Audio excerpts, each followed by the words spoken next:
ক'বলৈ গ'লে দুলীয়াজান ফেন ক্লাবৰ প্ৰথম অফিচিয়েলি প্ৰতিষ্ঠা দিন বুলি ক'ব পাৰি। আৰম্ভণি হৈছে তেওঁলোকে নতুনকৈ গঢ় লৈছে আৰু জুবিনে যিহেতু ফেন ক্লাবৰ প্ৰতিটো ফেন ক্লাবত আৰু ফেন ক্লাবৰ সদস্যসকলক তেওঁৰ সেনা বুলিয়ে সদায় কৈছিল।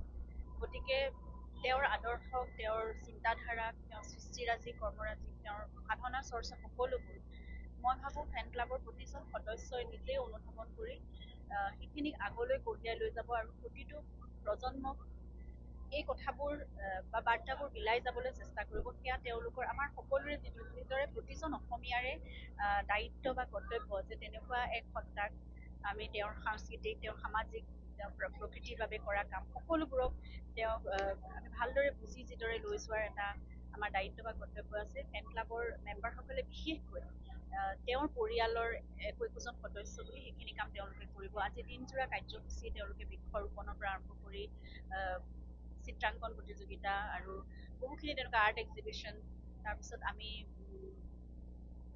বহুকেইটা ঠাইলৈ গৈ পেলাই এইখিনি কেইবাটাও কাৰ্যসূচী আজি আমি ৰূপায়ণ কৰিলোঁ।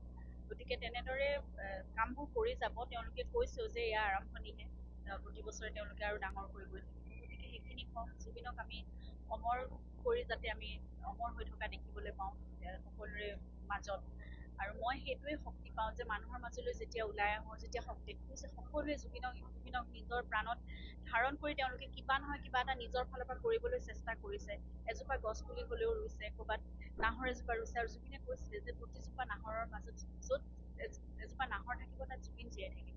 গতিকে গছ পুলি ৰোৱা হৈছে, সেই গছজোপাক প্ৰতিপালন কৰি সেই গছ পুলিটো এজোপা বৃক্ষ হোৱালৈকে যদি সকলোৱে সেই কামটো কৰি যায়, তেতিয়াহ'লে নিশ্চয় জুবিন আমাৰ প্ৰকৃতিৰ মাজত জীয়াই থাকিব। তেওঁৰ সৃষ্টিৰাজিৰ মাজত প্ৰতিটো গীতত, প্ৰতিটো কথাত, সকলোৰে বিশ্বাসত জুবিন জীয়াই থাকিব। আৰু তেওঁ যেনেদৰে সপোন দেখিছিল এখন মানুহে মানুহক ভাল পোৱা এখন সমাজ, এখন একতাৰ সন্মিলিত এখন সমাজ, তেনেকুৱা এখন সমাজৰ সুন্দৰ আমি শৈশৱত যেনেকুৱা এখন পৃথিৱী দেখিছিলোঁ, সেইখন পৃথিৱীয়ে যাতে নতুন প্ৰজন্মইও পায়, সেইটোৱে আমি আশা কৰিছোঁ। জুবিন অমৰ হৈ থাকক সকলোৰে মাজত, সেই কামনা কৰিছোঁ। কৰিছে তেওঁৰ বহুত অভিজ্ঞতাৰ কথাও, তেওঁ কেইবাটাও ইণ্টাৰভিউটো বৰ সুন্দৰকৈ তেওঁ ৰোমন্থনো কৰিছে কেইবাবাৰো। আৰু প্ৰথম ইয়ালৈ যেতিয়া আহিছিল এজন 20 বছৰীয়া যুৱক অনামিকা ওলোৱাৰ পিছত তেওঁ সেই কথাটো বহুত মানে খুব হাঁহি, খুব ফূৰ্তিৰে, খুব আনন্দৰে সেই কথাটো মানুহক শ্বেয়াৰ কৰে যে প্ৰথম অভিজ্ঞতা তেওঁ ইমান বিশাল এখন মঞ্চত সন্মুখত বিশাল জনসমাগম আৰু এজন 20 বছৰীয়া যুৱকে তেওঁৰ গীত হিট হোৱাৰ পিছত মানুহৰ মাজলৈ তেওঁ ওলাই আহিছে গীত পৰিৱেশন কৰিবলৈ, অনুষ্ঠান কৰিবলৈ, এটা ডাঙৰ অনুষ্ঠান। ইমান নাৰ্ভাছ হৈছে তেওঁ কেবুলবোৰতে উজুতিয়াই পৰি আহি গীত পৰিৱেশন কৰিছিলে। গতিকে সেই কথাবোৰ আমাৰো খুব ভাল লাগে ৰোমন্থন কৰি। তেওঁ যেতিয়া কোৱা সেই ইণ্টাৰভিউবোৰ এতিয়াও আমি ভিডিঅ'বোৰ দেখি থাকোঁ। গতিকে দুলীয়াজান সেইকাৰণে আমাৰ বাবে সকলোৰে বাবে বিশেষ।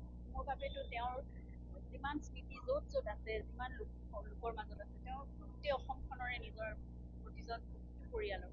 কিন্তু যেনেকৈ এটা এটা কাহিনী এখন এখন ঠাইত বিশেষ হৈ থাকে, তেনেদৰে দুলীয়াজান আমাৰ বাবে সকলোৰে বাবে বিশেষ। আৰু দুলীয়াজানে সেই বিশেষ যিটো আমাৰ মাজত স্থান আছে, দুলীয়াজানেও তেনেদৰে জুবিনক সেই স্থান দি সদায় লৈ যাব বুলি আগলৈ মই সেইটোৱে কামনা কৰিছোঁ।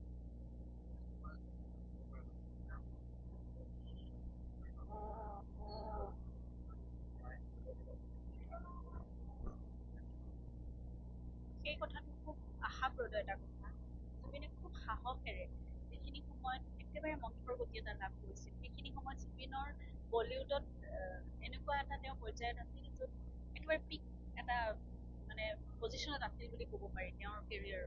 সেই সময়খিনিতে তেওঁ দেখিলে যে অসমীয়া চিনেমা একেবাৰে মন্থৰ গতি এটা লাভ কৰিছে। এইখিনি সময়ত কিবা এটা যদি কৰা নাযায় তেতিয়াহ'লে কথাটো বেয়া হ'ব। আৰু তেওঁ সকলোবোৰ নিজৰ অসমৰ কাৰণে, অসমৰ মানুহৰ কাৰণে, অসমৰ সংস্কৃতি বা সামাজিক জীৱনৰ কাৰণে কিবা এটা কৰাটো তেওঁ সদায় নিজৰ দায়িত্ব বা কৰ্তব্য বুলিয়ে সদায় তেওঁ গ্ৰহণ কৰিছিল, যে কৰি যাবলৈ চেষ্টা কৰিছিল। আৰু সেইখিনি সময়তে নিজৰ সমগ্ৰ জমা পুঞ্জি তেওঁ লগাই কোটি টকাৰ, 2 কোটি টকাৰ ওপৰত মানে ইনভেষ্ট কৰি পেলাই, নিয়োগ কৰি পেলাই এখন ছবি নিৰ্মাণ কৰিছিল। তেতিয়া সকলোৱে কৈছিল যে এইটো পাগল। আৰু সেই কথাটো মোক কয় যে মোক মানুহে পাগল বুলি কৈছে, তুমি কি ভাবা? তুমি কৰিবলৈ সাহস কৰিছা, কৰা। কিন্তু হয়তো আমাৰ মনতো আছিল, আমাৰ মনত ইমানখিনি সাহস নাথাকে। কিন্তু মই যেতিয়াই কিবা এটা কথাৰ কওঁ যে গ'লি ইয়াত বহুত খৰচ হ'ব, তেওঁ কিন্তু সেইটো কম্প্ৰমাইজ কৰিবলৈ নিদিয়ে। তেওঁক গৈ এটা ফ্লেট বিক্ৰী কৰি দিওঁ লাগিলে ইমানখিনিলৈকে তেওঁ মানে নিজক উচৰ্গা কৰিবলৈ সাজু আছে আৰু তেনেদৰে কিন্তু যিমান তেওঁ আশাৰে যিমান নিষ্ঠাৰে কামটো কৰিলে সেইখিনি অসমীয়া ৰাইজে তেওঁক ঘূৰাইও দিলে সেইখিনি আশা বা সেইখিনি তেওঁ যিটো পাব লাগিছিল ফল তেনেদৰে ফলাফল পালে বাণিজ্যিক দিশত ইমানেই সফলতা লাভ কৰিলে মিছন চাইনাই যে এটা নতুন বাটপটীয়া নিচিনা এটা মানে পদক্ষেপ লোৱা হ'ল সেইটো ফ্লাড গেট খুলি দিয়াৰ নিচিনা হ'ল তাৰপিছত কাঞ্চনজংঘা কৰিলে তাতো দেখা গ'ল যে মিছন চাইনাতকৈও ভাল ফল পালে গতিকে তেতিয়া যতীনে যতীন বৰা নিজে আগবাঢ়ি আহি কৈছে যে জুবিনটোক দেখি মই সাহস পাইছো মই এখন ছবি কৰোঁ তেনেকে ৰত্নাকৰ তেওঁ কৰিলে গতিকে ৰত্নাকৰে আৰু ভাল ফল পালে ইখনতকৈ সিখন চিনেমাই যেতিয়া ভাল ফল দেখুৱাই যায় তেতিয়াহ'লে সেইটো আমাৰ কাৰণে খুব আশাৰ কথা আৰু মই ভাবোঁ সকলো অসমীয়া ৰাইজে অন্তত জুবিনে যেনেদৰে বিচাৰিছিল অসমীয়া ছবিক ছাপোৰ্ট কৰক প্ৰতিখন ছবিক চাওক ভাল হওক বেয়া হওক তেওঁলোকে শুধৰাবলৈও সেইখিনি মত আগবঢ়াওক আৰু অসমীয়া ছবিয়ে যিটো উত্তৰ মানে পাব লাগে যিটো স্থান পাব লাগে আজি 90টা বছৰ গৰকাৰ পিছত এতিয়া আমি শতবৰ্ষৰ দিশে আগবাঢ়িছোঁ গতিকে সেই স্থান লাভ কৰক আৰু এটা উদ্যোগ হিচাপে গ্ৰহণ